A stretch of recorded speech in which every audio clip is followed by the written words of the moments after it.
Ako nga pala si Rururu. Ang tawag nila sa akin ay Ruru. Tara, samahan niyo ako sa aking kwento.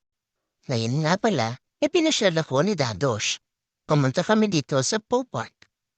Kaso, ang lungkot naman pala pag walang ibang mga friendship.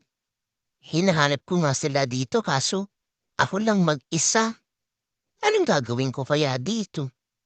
Nakakainip pag wala ka rin palang kasama. Nasaan kaya ay iba kong mga friendship? Kanina pa kami ni Dadosh dito pero walang dumadating. Kami lang talagang dalawa dito. Amuyin ko nga, wala talagang pumunta. Siguro masyado pang maaga. Masyado kami napaaga ni Dadosh dito sa Poe Park. Ito na nga lang ako kay Dadosh. Nakakapagod. Tabi na lang kami habang nag-aantay ng mga friendship.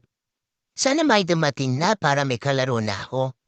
Hanggang sa susunod mga friendship, kita-kita ulit tayo. Bye-bye!